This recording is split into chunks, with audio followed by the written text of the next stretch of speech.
La loi d'Ampère. La loi d'Ampère est en quelque sorte similaire à la loi de Gauss. C'est une équation qui nous permet de simplifier le calcul, non pas du champ électrique, mais d'un champ magnétique en un point de l'espace. Contrairement à la loi de Gauss, qui utilise une surface imaginaire, la surface de Gauss, la loi d'Ampère utilise un contour imaginaire. Je vais vous expliquer étape par étape comment on arrive à l'équation de la loi d'Ampère, qui nous sera très utile. Pour introduire cette équation, faisons le calcul de l'intégrale de circulation sur une trajectoire fermée du champ magnétique sur un parcours circulaire centré sur le courant rectiligne qui le génère. Le vecteur dl est le vecteur déplacement infinitésimal, ou longueur infinitésimale, qui décompose ce parcours circulaire en un ensemble de longueurs très petites, soit des longueurs infinitésimales. Utiliser le terme déplacement infinitésimal nous permet de souligner le sens du vecteur, alors que longueur infinitésimale nous permet plus de représenter la petite longueur. Soit, pour faciliter le calcul entre le vecteur champ magnétique et le vecteur déplacement infinitésimal, il faut que nos deux vecteurs soient parallèles, comme ça, le produit scalaire à effectuer sera la simple multiplication de leurs normes.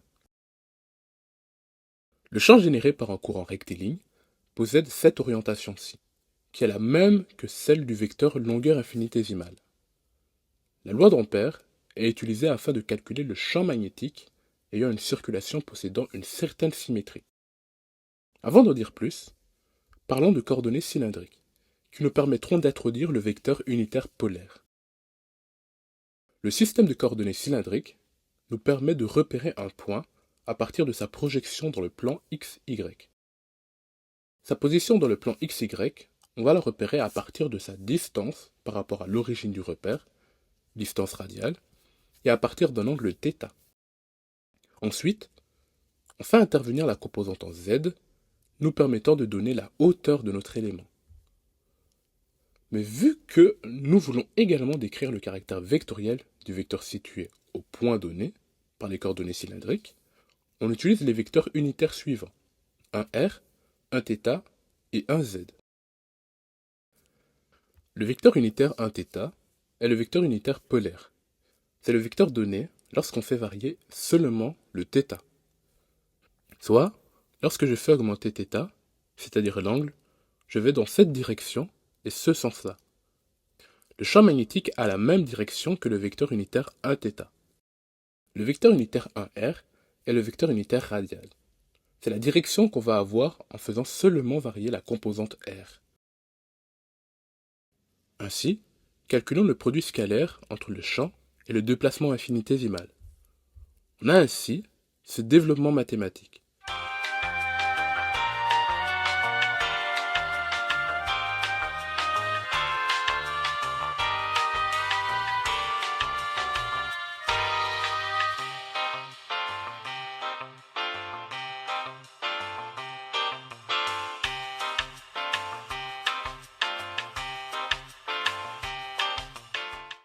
Pour une trajectoire fermée quelconque, on doit prendre en compte l'angle entre le champ et le déplacement infinitésimal. Cependant, en développant le raisonnement mathématique, on tombe sur la même formule établie précédemment. Remarque, lorsqu'une trajectoire fermée ne contourne pas de courant, la circulation du champ magnétique le long de cette trajectoire est égale à 0, soit l'intégrale est nulle. Maintenant, si l'on a une trajectoire ouverte, premièrement, il n'y a plus ce petit anneau sur le symbole de l'intégrale afin d'indiquer que l'intégrale se fait sur un contour fermé. Lorsqu'on a une circulation non fermée du champ magnétique, soit lorsqu'il circule sur un chemin qui ne se rejoint pas bout à bout, par exemple là, on peut voir un filament sur lequel on veut calculer le champ magnétique généré par notre courant. On a comme différence le fait que ce qui importe est l'angle d'ouverture joignant d'un bout à l'autre la trajectoire ouverte. Le champ magnétique reste constamment tangent au filament et se situe dans le plan transversal à notre fil. Parlons maintenant du principe de superposition. De manière expérimentale, on a su déterminer que le champ magnétique total généré par deux courants est la somme des deux champs magnétiques. Donc pour appliquer la loi d'Ampère, on prendra la circulation du champ total. Attention au sens du courant, s'il est sortant ou bien entrant. Si les courants ont des sens opposés, on devra soustraire le module de leur champ magnétique lorsqu'on utilisera le principe de superposition. Ainsi, on a cette réexpression de la formule de la loi d'Ampère. Remarque, il faut que le courant soit perpendiculaire à la surface sous-tendue au contour pour pouvoir appliquer la loi d'Ampère de manière simple. Et maintenant, si ce champ n'était plus généré par un courant rectiligne, mais par une distribution de courant, que deviendrait la loi d'Ampère? On généralise le déplacement de charge. Pour ce faire, on utilise la densité de courant. Le courant est égal à l'intégrale de surface de la densité de courant sur la surface délimitée par le contour sur lequel on calcule le champ magnétique. L'intégrale de surface est caractérisée par le fait que l'on intègre avec comme variable une surface.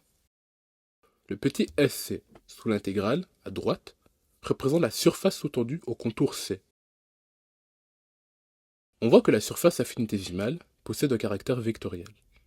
Le sens du vecteur surface est donné par la règle de la main droite, où le pouce est dans le sens du vecteur surface et que les doigts vont dans le sens de circulation du champ magnétique.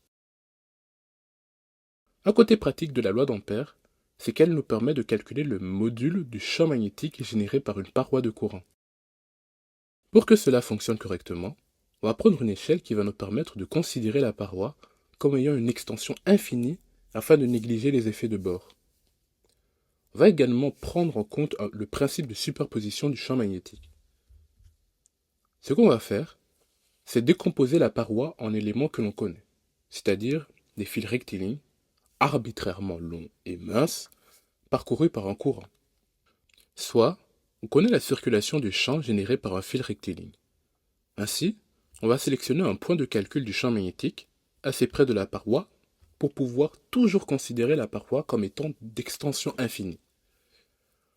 On prendra deux fils rectilignes de la paroi qui ont une disposition symétrique par rapport à ce point de calcul et l'on calculera le champ généré en ce point et la direction qu'il aura.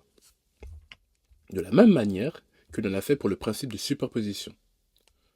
Ainsi, on obtient un champ parallèle à la plaque avec un sens qui nous est donné par la règle de la main droite avec le pouce dans le sens du courant. Maintenant qu'on connaît la circulation du champ magnétique pour une paroi de courant, on peut y appliquer la loi d'Ampère. On prend un contour rectangulaire autour de la plaque, comme ça le déplacement infinitésimal est soit parallèle, soit perpendiculaire au champ magnétique. S'il est parallèle au champ, le produit scalaire sera le produit de leurs normes. S'il est perpendiculaire au champ, le produit scalaire sera nul. Soit, comme on l'a dit précédemment, on veut décomposer la paroi en fils rectilignes. Chaque fil utilisé pour la décomposition a un diamètre phi. Soit, phi multiplié par le nombre de fils nous donne la longueur de la paroi.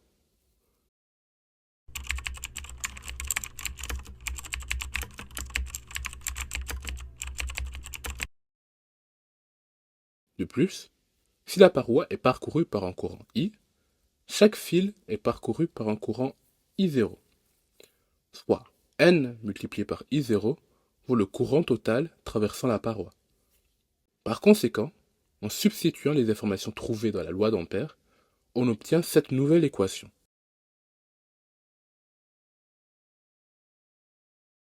Grâce à cette nouvelle expression du courant, on peut introduire la densité de courant de surface. Le nom est assez paradoxal, vu qu'il représente tout simplement le courant total divisé par la longueur de la plaque, soit le courant par unité de longueur. Maintenant, en remplaçant les données dans notre formule de la loi d'Ampère, on obtient un champ magnétique qui est indépendant de la distance à la paroi. Voici à quoi ressemble la circulation du champ magnétique généré par la paroi de courant.